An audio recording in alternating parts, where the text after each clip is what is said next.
Jadi ada pasangan suami istri yang berpikiran kalau kiamat itu bisa dihentikan dengan cara membasmi zombie. Begini ceritanya. Pada tahun 2017, ada pasangan suami istri bernama Charles dan Lori Fellow yang berasal dari kota Arizona, negara Amerika Serikat. Keduanya hidup bersama dengan anak perempuan mereka yang berusia 14 tahun bernama Tylee dan anak laki-laki hasil adopsi berusia 5 tahun bernama Joshua. Nah, kehidupan keluarga ini terbilang normal ya.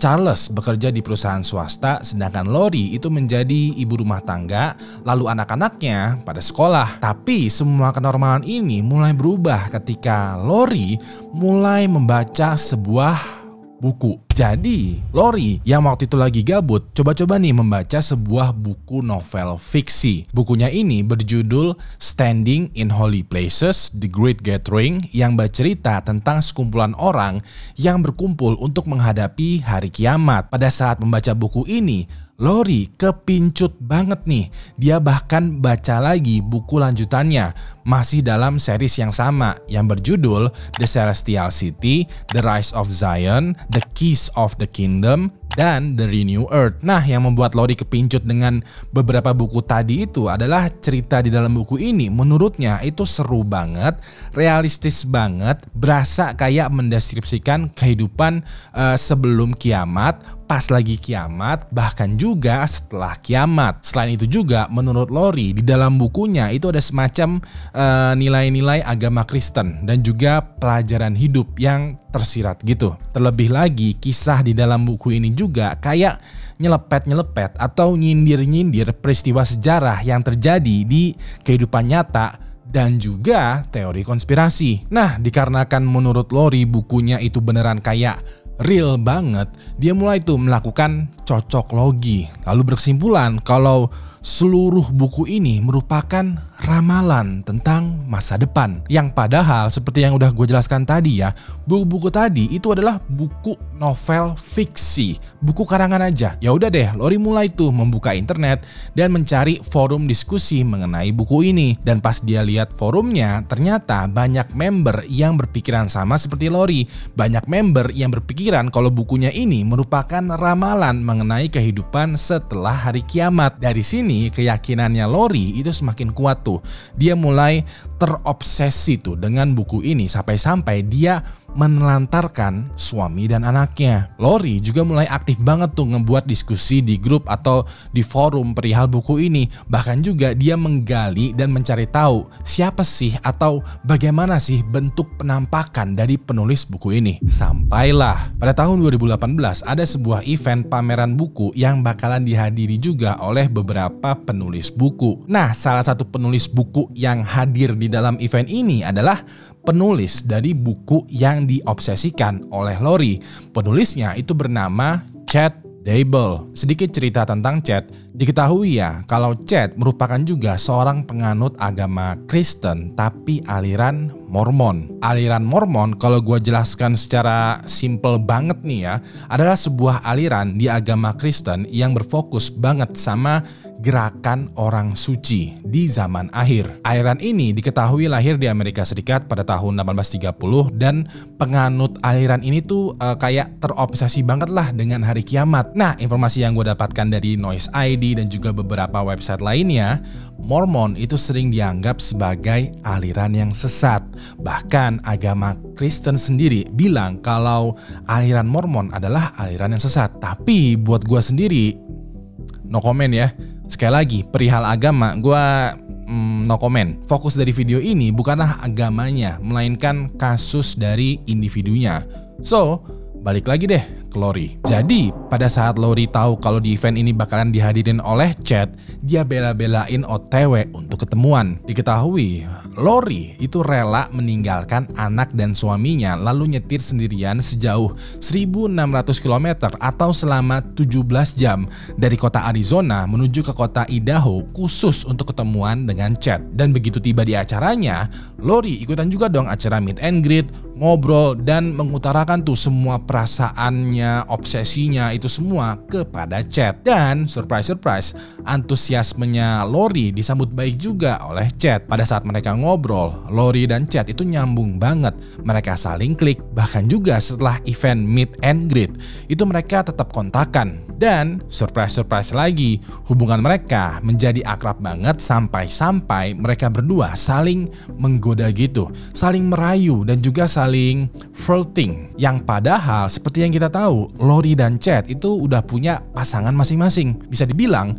obsesi dan juga kekagumannya Lori yang kemarin itu tuh ya, sekarang berubah menuju ke arah perselingkuhan. Tapi bukan perselingkuhan mereka yang menjadikan kasus atau cerita ini disturbing banget, melainkan buah dari perselingkuhannya. Jadi ketika Lori dan Chad ini ngobrol atau chattingan, mereka kan bertukar pikiran tuh ya mengenai bukunya yang menurut Lori adalah ramalan dari dunia di masa depan sehabis hari kiamat. Nah, somehow ketika mereka bertukar pikiran, Lori jadi tercuci otaknya. Waktu itu Lori jadi berpikiran kalau dia sebenarnya adalah Dewi ilahi yang mempunyai kekuatan supernatural yang sudah bereinkarnasi berkali-kali di bumi ini, dan Chad adalah Yesus yang sebenarnya telah turun dari langit. Lori juga kayak berusaha tuh meyakinkan ke keluarga besarnya dan juga teman-temannya, kayak bilang kalau lo ikut sama gue, lo bakalan masuk ke dalam 144.000 orang yang selamat dari kiamat. Keluarga dan teman-temannya ini jelas nggak percaya dong, karena mereka semua tahu persis nih ya kalau Lori itu sebenarnya adalah ibu rumah tangga yang terobsesi terhadap satu novel fiksi yang otaknya itu udah tercuci sama penulis bukunya, sama Chad. Keluarga dan temannya juga berpikiran kalau Lori dan Chad itu beneran sesat banget.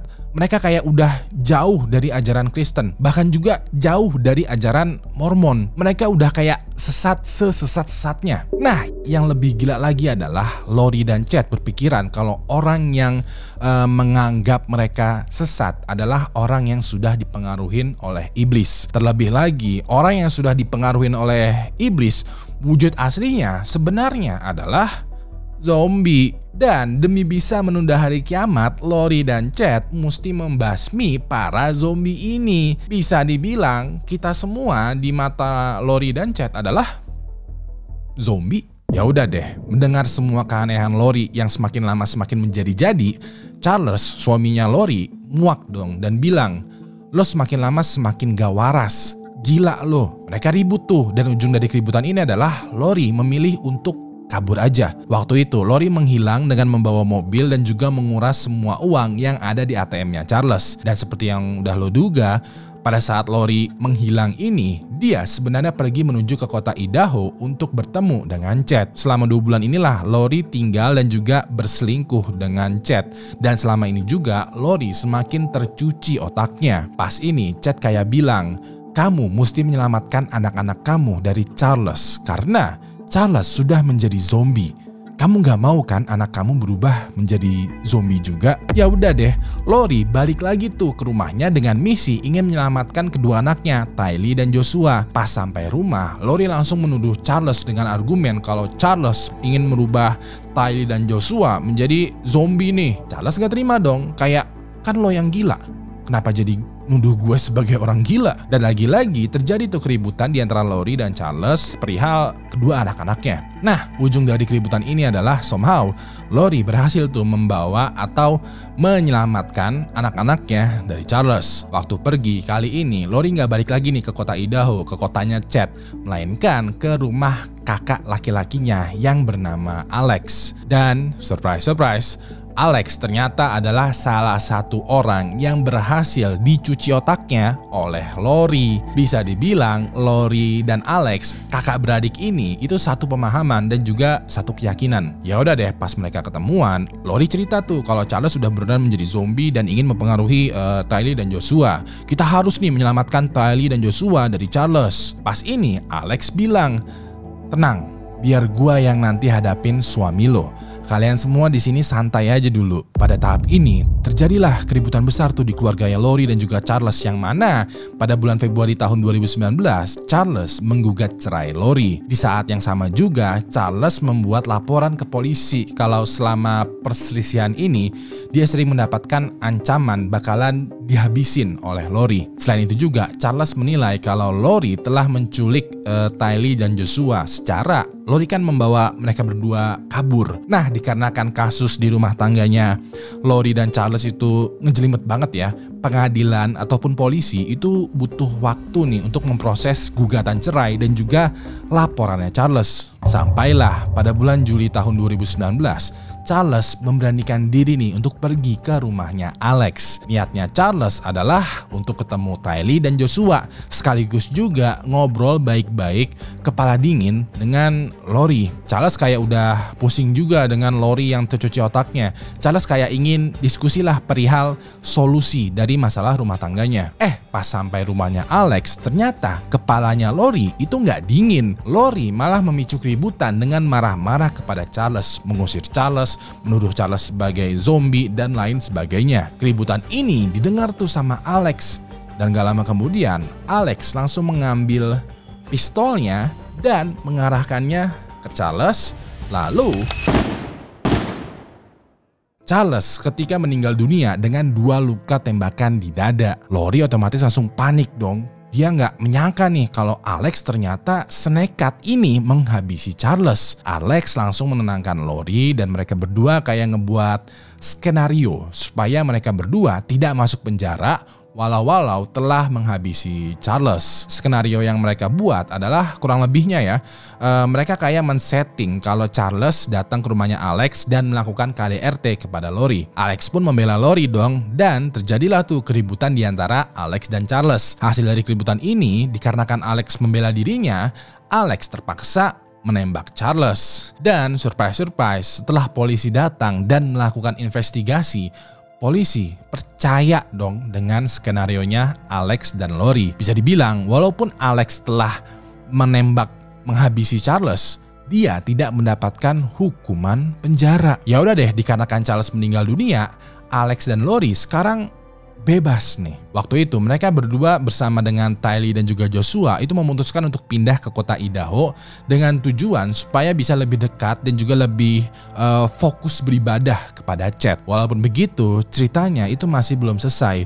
Bahkan ceritanya malah semakin aneh lagi. Keanehan yang pertama, 1 bulan semenjak Alex dan Lori pindah ke kota Idaho, tepatnya pada tanggal 19 Oktober tahun 2019, secara mendadak dan tiba-tiba istrinya Chad yang bernama Tammy ditemukan meninggal dunia. Chad waktu itu dimintai keterangan dong sama polisi, dan pas ini Chad hanya bilang kalau istrinya meninggal akibat serangan jantung dadakan. Dalam proses investigasi, Chad bilang kalau Tammy selama ini mempunyai penyakit stroke yang sering kambuh, dan stroke yang terakhirnya ini itu kayak memicu serangan jantung yang pada akhirnya Tammy meninggal dunia. Nah, dikarenakan Tammy meninggalnya terlihat seperti natural dan riwayat medisnya juga sinkron, polisi tidak menginvestigasi lebih dalam lagi. Bisa dibilang polisi tidak curiga sama sekali itu terhadap kematiannya Tammy dan membebaskan Chad dari segala macam tuduhan. Keanehan yang kedua, 2 minggu setelah kematiannya Tammy, tepatnya pada tanggal 5 November tahun 2019, Chad menikah dengan Lori. Dari sini publik yang nggak tahu perihal perselingkuhannya Lori dan Chad dan juga nggak tahu tentang rumah tangganya Lori kemarin kayak gimana, jelas jadi curiga. Publik kayak, masa iya sih 2 minggu setelah istrinya meninggal Chad menikah dengan Lori? Kayak kapan kenalannya? Kapan PDKT-nya? Ini aneh banget nih, karena itu kuburan istri lo aja tuh belum kering loh. Lo malah udah nikah lagi. Keanehan yang ketiga, jadi dari seluruh orang yang curiga mengenai pernikahannya Lori dan Chad, ada 1 orang yang curiga banget, yaitu ibunya mendiang Charles. Ibunya mendiang Charles ini yang kita sebut saja sebagai Ibu Fulana itu curiga banget dengan Lori, Chad dan juga Alex, karena dia nggak terima kalau Charles itu dinilai sebagai suami yang meninggal pada saat KDRT. Ibu Fulana yakin kalau ada sesuatu nih di balik meninggalnya Charles, tapi dikarenakan dia nggak punya banyak bukti, kecurigaannya itu dia menjadi tidak mendasar dan dia pun tidak melaporkan ke polisi. Sampai Ibu Fulana coba-coba nih nelfon ke Lori dengan niatan ingin ngobrol dengan Tylee dan juga Joshua. Biasalah ya, Ibu Fulana kan ini seorang nenek-nenek nih yang lagi kangen sama cucu-cucunya, pengen ngobrol lah. Ya udah deh, Ibu Fulana coba telepon tuh Lori dan bilang ingin ngobrol dengan Tylee dan juga Joshua. Anehnya, setiap kali ditelepon, Lori selalu aja menjawab, "Oh, Tylee lagi di sekolah, sedangkan Joshua itu lagi main ke rumah tetangganya. Nanti aja ya ngobrolnya." Begitu aja terus. Pokoknya setiap kali Ibu Fulana menelpon dan bilang ingin ngobrol sama cucunya, Lori selalu aja ada alasannya. Ibu Fulana jadi curiga dong, kayak cucu gua kemana nih? Nah, dikarenakan Ibu Fulana punya firasat yang gak enak, dia pun akhirnya melaporkan ke polisi. Waktu itu Ibu Fulana kayak curhatin aja nih semua kecurigaannya walau nggak punya bukti yang kuat. Mulai dari kematian anaknya, Charles yang ditembak karena melakukan KDRT, kematiannya Tammy yang terkena serangan jantung mendadak, terus juga pernikahannya Lori dan Chad yang seakan-akan dadakan, dan juga kedua cucu yang kabarnya entah gimana.